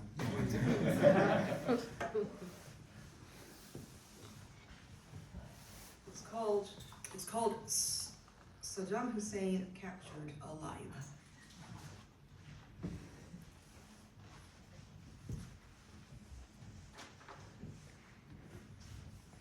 The Associated Press captured a snide snapshot of a disheveled fugitive in cold December dawns, red enchantments and tinseled gloriosos. Prime-time holiday entertainment, and an awesome alternative to that cheesy Jimmy Stewart flick on cable TV. For an American populace of hyperventilating supermoms, Republican dads, payless holiday shoppers, overtime caterers, makeshift Santas, and photogenic children, both naughty and nice. So let's give the bearded ace of spades his DNA shave. Gotta look spiffy for that war crime tribunal. And let the President of the United States of America eat his Christmas cake with his name in silver icing, too. Spell out the ultimate penalty while the Democratic opposition decks the White House halls with ambidextrous ad-libs and extra strength eggnog spikes. Give the Secretary of Defense his brand new mojo while he flips the bony bird at the Geneva Convention. We now know his renowned unknowns too well. Sit down at the family Christmas table. Father knows best how to say a grace. Count our blessings, ask each other. Where were you when Saddam was jacking off in a 6-foot shithole with his castrated angels and dynamo dreams? Stock market indices rise to new zenith heights, and predictions cast along cadaverous and carnivorous shadows in the wake of dawning gladiator spectacle of dirty Jamise, when the dude porn stars in the congressional record.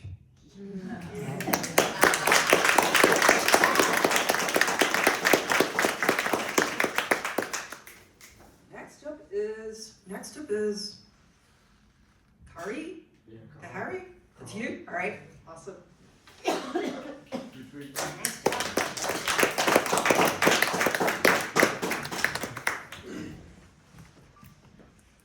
Hi, how you doing? My name is Kahari, first time here, but I appreciate you guys welcoming me.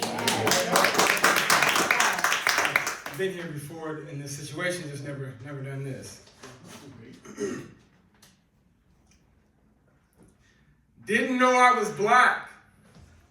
I hate you people. We'll start off whack. White mind, black body, can you imagine that? I'm not like you people, can I have a different hat? Hello, purse to the other shoulder, shows me that I'm black. I don't see color, TV shows me that. Being black is not where it's at. First to die, cursed to die, only light coming from the sky. Can it get worse than I? See self on the street, want a black and I. Want a back from night, want a back from fight, want a back from flight, because I stick to the lie that night ain't right. Bible shows me truth, but I fight at night. Samson got might, cut it ain't right. Need receipts, ask my boy Aaron, I cut lights in 5, 4, 3, 2, 1. Darkness I am, but light's inside. Look in the mirror, fright's inside. Fights inside, so he writes inside. No way this is me, a slave he must be. 69, chess piece, a game this must be. Trust me, no aim, famous must be. My name must be. If got it out the mud, was he ever to be stopped? No. Now that I take a thought, leader where they ought not. Black is top notch, first color before reaching top spot. Many colors, you thought not? Tied like Joseph, still reach the top with top thoughts. Why black is in top spot. If didn't know I was black was the top thought. While my heart beats fast, the clock stops.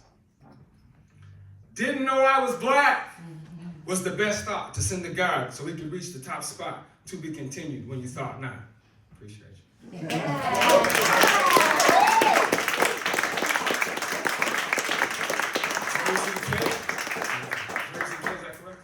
Oh, yeah. Yes. Sorry. First time. First time.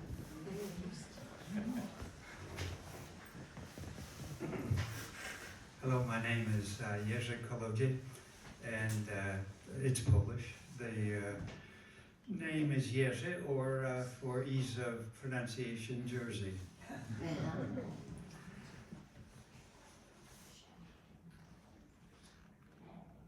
After you die at the YMCA, after you die on a bench by the YMCA, birds cry in the trees, children's voices ring in the distance, a soft wind breathes in the one ear, and the sun warms your hidden eyes. You roam the lilac blue sky, pushing storm clouds aside. You listen to the whispering earth and the whistling, a galaxy below, and you hear a voice saying, "You okay, buddy?" Yes,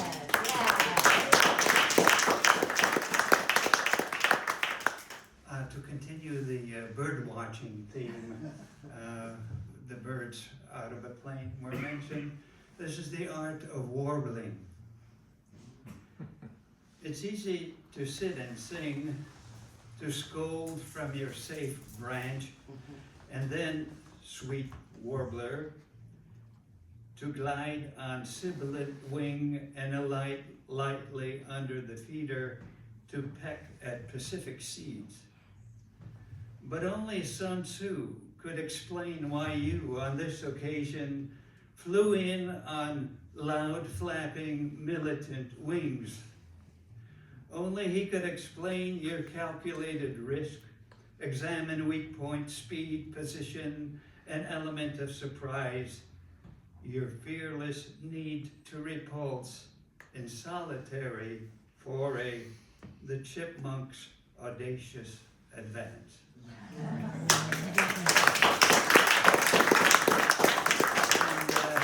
a title that I stole from one of Dostoevsky's stories.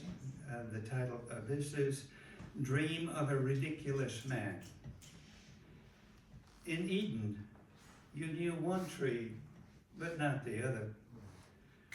Now the created creates, yearns to rope in receding matter, to stuff it back into the burlap of time, to birth immobility into being, to birth immortality into being, same thing.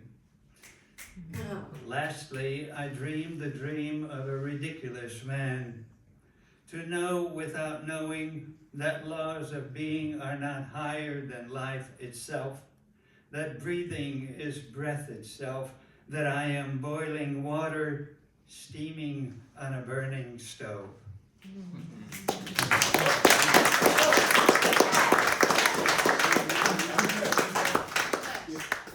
Oh, who's next? Who would like to be next? So good. Let's see. Oh yes, Jersey. And April Ridge.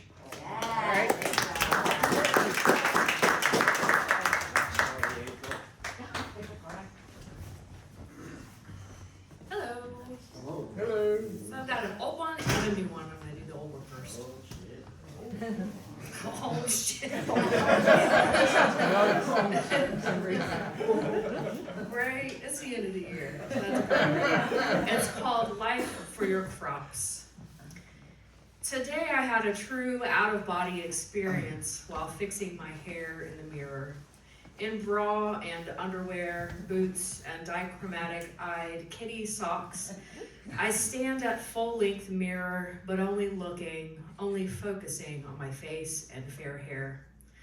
I finish and step back from the threshold of the bathroom door upon which the mirror hangs and look at my body, place hands alongside rotund belly, aged 41 meat. A body men used to vie to ride like a carnival attraction, for fear, for thrills, for fun. They say the body is a temple and you should treat it as such. Well, my temple requires regular blood sacrifices, food gestures of grandeur laid upon its feet, and the occasional virgin thrown in a volcano for good measure to please the gods and ensure a wealth of healthy crops.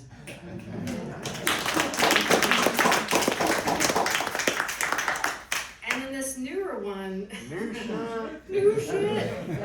It's in this little zine called Keeping the Flame Alive.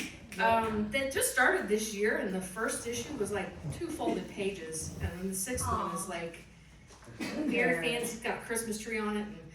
So, version issues 1 through 5, they refused raccoon poems. It's a long story behind that, but I got a raccoon poem in there. This one's called The Carrion of Richmond. Remember those nights when we used to meet out at the dumpster in the back of the parking lot at the country club that I bartended at?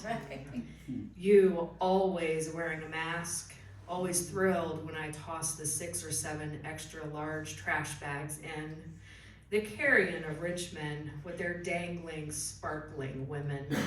Savory food you had grown so fat from, especially in wedding season, when the carvings of the cakes those grooms and brides shoved in smiling faces dominated the heap, a maiden worthy of exploration.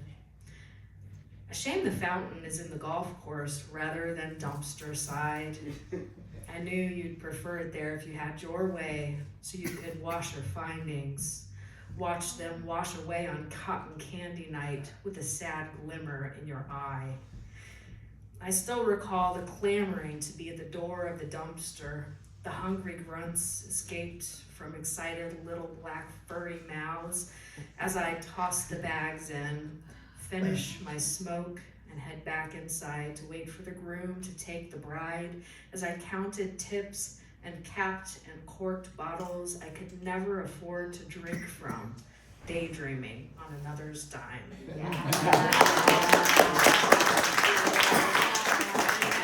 James Joy, right?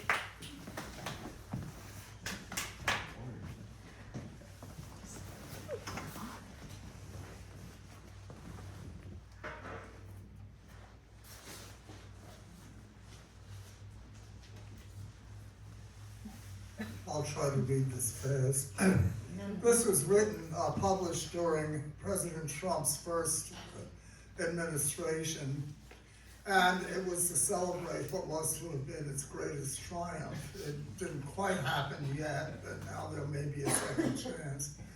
It's called Steel Slats. Manuel had to stop his truck for the sheer awe of it. He had never been this far north before.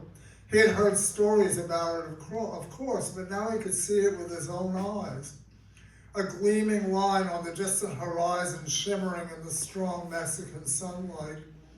Extending as far as the eye could see to the left and the right, he started his vehicle again, continuing north down the dusty highway. The American Wall. It became clear as the hours progressed, resolving into a series of close-set vertical lines, the sheer height of which was itself awe-inspiring. He remembered some of the tales he had heard when he was a niño in Guatemala, of how at one time the wall had been meant to be made of concrete. At that time, there had been a great fear in the United States of drugs and narcotics crossing the border from south to north, and only concrete, it was thought, could stop them. But then the Americans' leader had second thoughts. Many players of a game called football, not real football, but the American football, had lost their jobs for praying on their knees when the U.S. national anthem was played. And now it was feared a number of them would move to Mexico.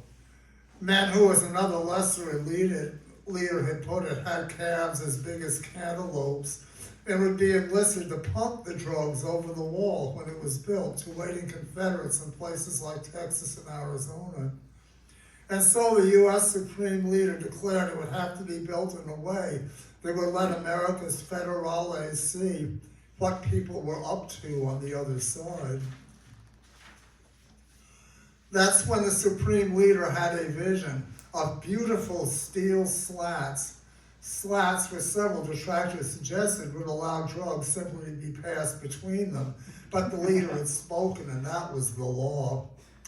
In any event, as everyone knew, most narcotics were smuggled hidden in cars that pass into the U.S. through legal checkpoints, but that didn't matter. The wall would be built, slats and all, with arrow-sharp spikes at the ends of the uprights, and out of steel, which had doubled in price since the leader had declared new tariffs on it.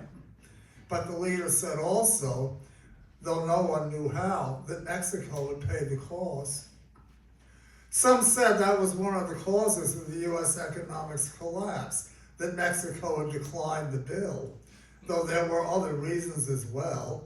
The flooding of Louisiana, for instance, as a result of global warming, which all but destroyed U.S. sugar production, but to the benefit of sugar growers in suddenly prosperous Guatemala and Nicaragua. This itself was part of the reason Manuel was driving a tank truck of molasses to the U.S.-Mexican border, and why he was even now pulling up to the base of the wall, joining the trucks of other workers, Mexicans and Central Americans, braiding bicycle tire inner tubes into long rubber bands. The ends of these are being tied around the wall slats as others peered through to see what was up on the U.S. side. Manuel looked too. He could see what appeared to be dust in the distance, clouds of dust far away at the moment, but growing nearer. Other tankers drew up next to his, as Manuel recalled the other stories. For instance, that even though established drug cartels still use automobiles to transport their wares, the ease of passing drugs in small amounts between the wall slats brought new jobs to the Mexican side of the border. How up to then amateur dabblers created a new boutique industry, cooking drugs in kitchens and basements out of who knew what ingredients, creating in some cases heavenly highs as their products circulated north, and others disaster. That was what brought events up to the present. No one knew whose new drug was the culprit, but one highly popular product turned out to be fatal in the long run to users, except that its qualities also revived them. In other words, the zombie apocalypse had begun. Which was why the wall was being converted on the Mexican side into a series of giant slingshots stretching for miles in either direction. The word had gone out. A caravan of zombies had formed in the U.S. Midwest and was wending its way south. Zombies that already dead could not be killed, but experience showed could it be at least stopped. And this is why Manuel and his fellow drivers were filling gallon-sized balloons with sticky molasses and passing them forward to Mexican sling shooters. It was almost a thing of beauty when the first ranks of the caravan reached them, the zombies all chanting, "Brains, brains." The sound echoing off the slats being picked up as well by the ranks farther back. Brains, brains. It was said the original zombies used to shout, "Lock her up, lock her up," until the sickness had spread to the point that there were no normal people left to be locked up.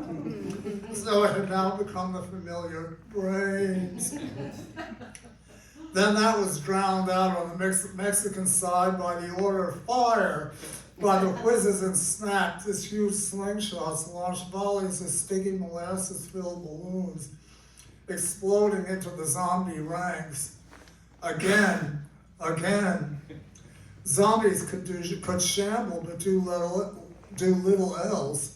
And as legs and arms became glued together, more ranks now sticking to the fallen first, the once fearsome caravan became reduced to a mass of impotent, piled high once humans, now food for the buzzards that wheeled overhead.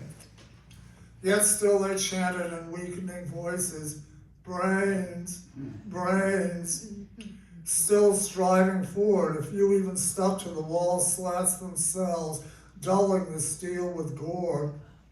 Almost a whisper now, "Brains, brains," because none could be found anymore in the U.S.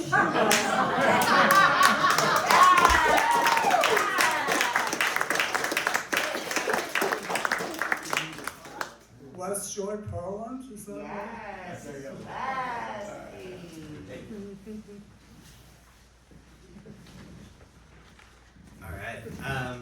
read two poems. One's old, but it got published in this. I've never read it before. It's the only poem I've ever written in iambic pentameter. So yeah, because I wanted to be a poet. Yeah, that's what you gotta do. It's called Florida Mom. I see the name light up on my cell phone. A 3-letter word flipped upside down. Wow. Deep breath. I answer. Hey Mom, how are you? Weather's fine, dogs are fine, job, it's fine. Yeah, I'm fine too. Not a worry to share. We are dying as they debate our lives. I'm fine. My friends can't access medicine. I'm fine. Children suffer by blind hatred. I'm fine. I cannot use the men's restroom. My homeland has made me an outsider. I'm fine. I just cannot come home right now. I'm fine. I feel so very alone. I'm fine. Rights take rights and what's left for us. Who gave them the right to tell me I'm wrong? Tell them they are wrong and you might as well die. Tell me I am wrong and you have killed me. They take my voice, pride, my identity. I'm fine. I'm losing my steam to keep the fight. I'm fine. My siblings are fleeing their homes. I'm fine. I can feel the virus take hold. Internalized transphobia bears weight. I shake the dust. Assimilate. Love. Our lives are beautiful, unsinkable. Self-love too much for the unsatisfied, the ones so drowned in self-loathing practice, the ones that find us so unthinkable, that hate us with a passion meant for God, the ones that kill for the pearly gold gates, the ones that do not love in their heart, that use fear and wrath to beat us into place so that they can pretend they own the whole world. I'm fine. I'm fine. Just trying to get by. Weather's fine. Looks like rain. We could use it. Sounds good. I love you too. Talk to you soon. Phone in my pocket. I wish I was fine.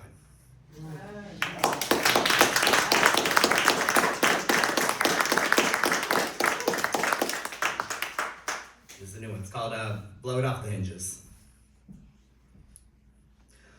Closet doors are one of the last things to go up when building a house. But I feel like I've been putting those doors up long before this house was ever finished. My closet now is built over a trap door. There's more room to hide. There are spaces between hell and me where I can store my deepest secrets. 7 minutes of heaven couldn't save me from my own fears, and I just want to know who told me to put them there in the first place. I have outfitted myself with words for every season, coats of armor, a trig collection of scarf-type nooses, hoping every season I dress closer to my true colors. And I hate feeling like I need to announce myself. Announce my new skin, declare my next fit, come out of the cellar and show my glowing fingertips. See, look how he shines. He shines so bright for us. And everything is performative of myself. They want to watch me glow, not realizing they made me illuminate in the first place. That my body had to go through evolution to survive. That I trapped myself in the closet, trapped myself between hell, so the rest of the house could get walls put up around me. And I keep going back to that purgatory. I keep trying to find ways to make my whole body luminous. I keep layering my body with tapestries so that they can't see the light, hiding the new bits and buttons until I'm sure and shrouded they can't tell. This season is new. And I crawl from the depths so bright that you might think I'm a false god. I emerge in my skin, my naked form, every pore is vibrant, every bead of sweat glistens off my light. I am glowing with such intensity I can no longer hide. I must go into this world with light burning through my retinas, no longer able to see labels. A flash bang and the skeletons left hanging in rows on the racks are turned to dust and cremation. I punch a hole in the roof of my limbo. The crowd gathers to see who I have become. I hear someone scream, "He is too bright." A devil on fire.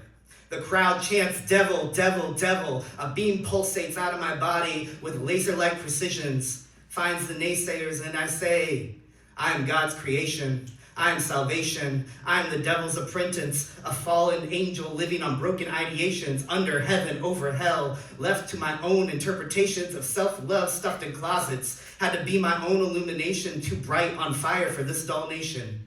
You call me a devil. It's an ungodly annihilation. Love is God's brightest light. Hate is the true abomination. And I am here, no longer hiding, no longer afraid, because truth has set me free. Thank you.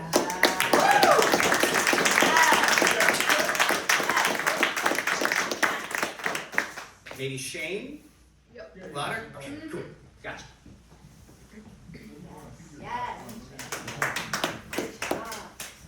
Okay, you folks have been hearing me read at various Writers Guild things since 2011. Know that I've been putting together a collection of short stories based on my grandfather's life, but it's sort of turned into a kind of a ghost story, moving over generations of this three Hoosier families. And this past spring I realized I needed just 2 more, so I wrote them. I read one of them this summer at the 4th Street Fair. This is the beginning of the other one. It takes place in 2008, and it's called Shaping. Faith went back into the living room where her mother had all the family photo albums out on the coffee table. Only 4 weeks until the movers came, and they were still dealing with the photos, the papers, the files. Honey, her mother said, do you know these people? She had already yanked all but one of the snapshots off the black page and tossed them into a paper sack, so these people meant 2 of the 3 people grinning in black and white on a beach somewhere in the early 1960s. Before my time, Mom, Faith said, but that's a good shot of Bob. He was laughing, head tilted up. He had an arm around each of the other 2, a man and a woman, who were shorter than her tall, bare-chested father, and were also laughing. Maggie Varecki peeled a snapshot off the paper. The only thing I remember about those 2, she said, was that Bob liked her boobs. Well, she flicked the square card into the paper sack. Faith plucked it back. It really was a good shot of her father, whom everyone called Bob. Her older sister Nan had grown up with Bob's family profile, sharp as a knife, while applying elsewhere the auburn curls and sensitive eyes in Maggie's DNA. Faith glowed with secret pride that she had inherited Bob's fine, straight hair and toothy smile, both of which flashed at the center of this snapshot. When Bob wasn't smiling, something sad haunted his face. She felt possessive of his joy. Of course, her mother, Maggie, had taken the photo. She'd never trusted anyone with a family camera, let alone her professional gear, until Nan wore her down. No, in family albums, newspapers, and magazines, it was M.S. Varecki, a byline to be proud of. If you're throwing all these out, Faith picked up the sack, let me take them. I can do an art project with pictures like this. Pictures like what? Her gaze sharp. Well, nobody knows who they are. Forgotten family, forgotten friends. Ugh, depressing, Maggie said. Go ahead, I don't care. She sat back in her recliner and flapped her hands at the boxes and albums gathered around her. All this stuff. You can only care about so much. The rest of it doesn't matter. She turned her head to look out the big picture window. Lawn, driveway, dogwood trees, sycamores. The view for most of her entire married life with Bob Varecki, and all of her life after him. Faith gazed out with her for a moment, trying to decide whether to say what she'd come in here to say. Speaking of not knowing and not caring, she might have begun. Did Bob ever really tell you what was going on with his mother? Need a refill on your tea? She said. Nah, Maggie said, but if you're getting something for yourself, I'll take a Sprite. Faith carried the sack of forgotten people out to the kitchen, where her shapeless tote sat among the half-unpacked groceries. She reached for it, and a mildly painful tickle under her bra reminded her of the other thing she needed to tell Mom about. Someday, sometime. Today?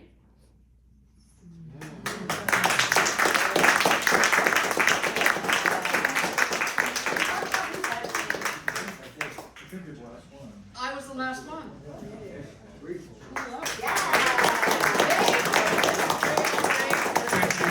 Thank you, open micers. Quartet could make their way back up here, we're going to close out with a thing that Marty devised and sent me by email like 5 minutes ago.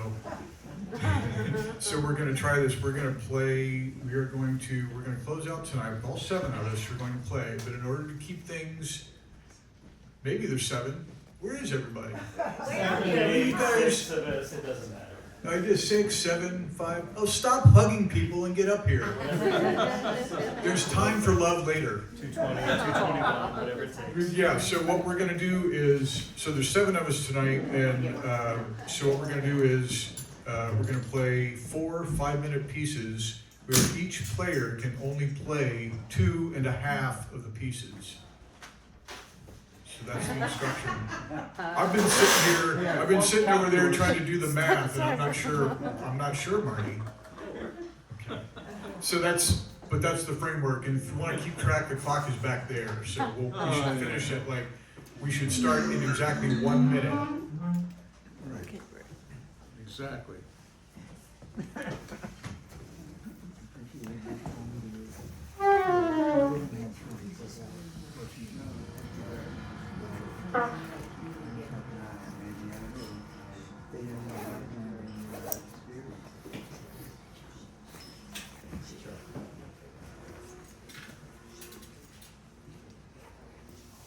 This piece involves compassion, because we don't know who's going to start, but it could just be one person. And then somebody else might have compassion and join you.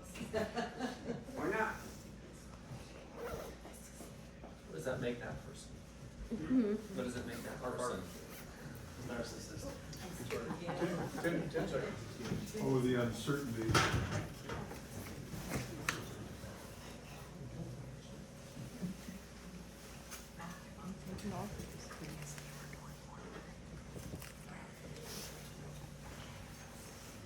Less percent.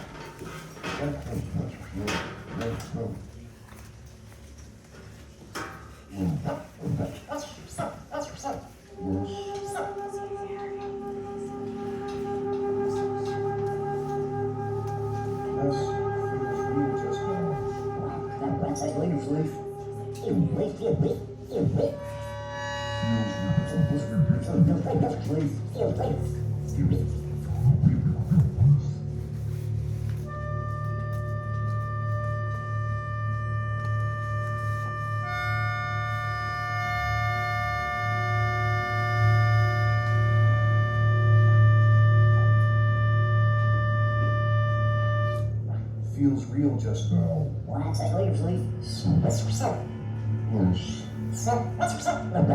Less feels real just now.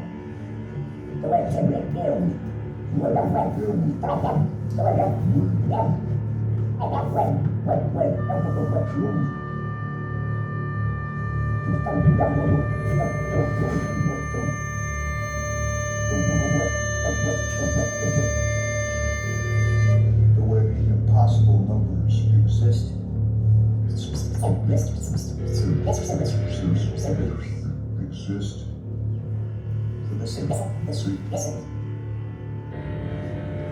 For the sake of rocket ships.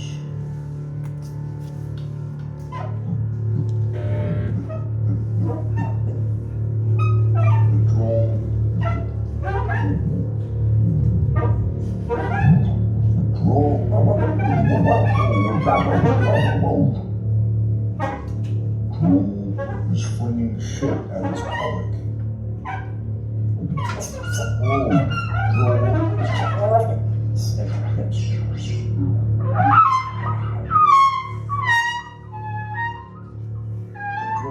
Is flinging shit at its public. And there's a crowd. One feels less terrified, numbing, existing ways to troll shit flung in public crowds. I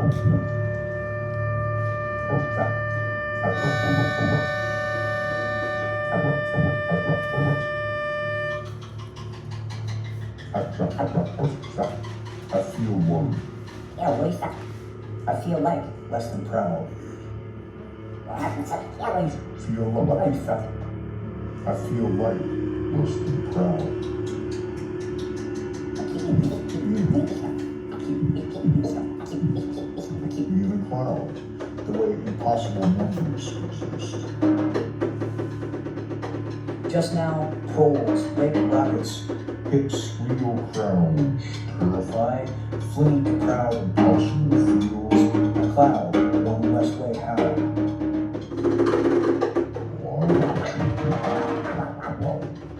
Wow, I keep that as a cover. buttons many, names in public, less now. I said,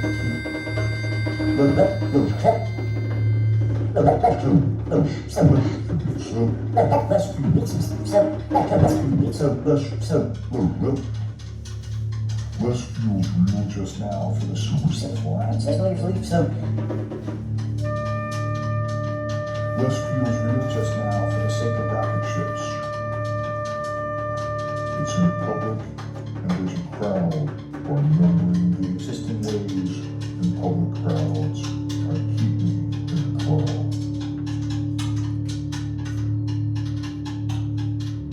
Less feels real just now for the sake of rocket ships. It's in public, and there's a crowd by numbering the existing ways in public crowds.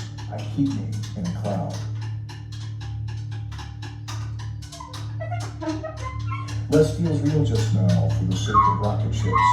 It's in public, And there's a crowd, or numbering the existing ways in public crowds, I keep me in a cloud. less feels real just now for the sake of rocket ships. It's in public, and there's a crowd, or numbering the existing ways in public crowds. It's not hard to button. It's Just existing ways in public crowds. I keep me in a cloud.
about to collapse.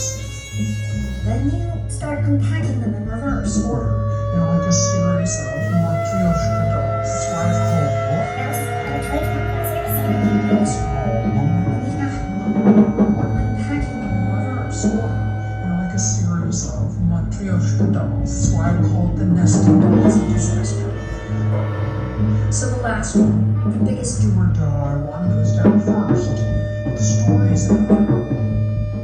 The climax, the big climax, has happened. The movie doesn't cut out there. The book doesn't end there. Instead, you are now free to solve the smaller problem. The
smallest problem in reverse order.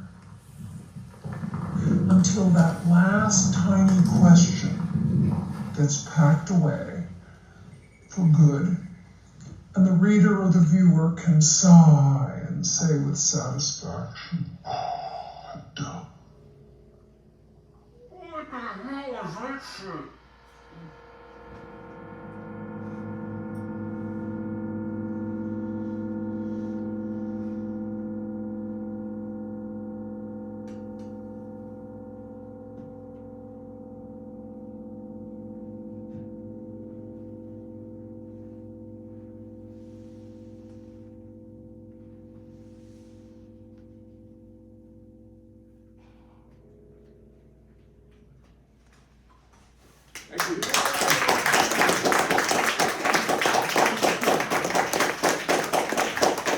And once again, Martin Belcher, Richard Germain, Joe and F. Stone, Tony Brewer, Jordan Herder, Chris Wall, David Miller. Another hand for our features tonight, PDVNCH.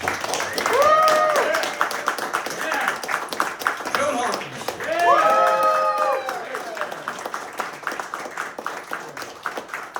Thank you once again for being here and hanging for the whole thing, man. It was a great night. Really great night. Great way to cap the year.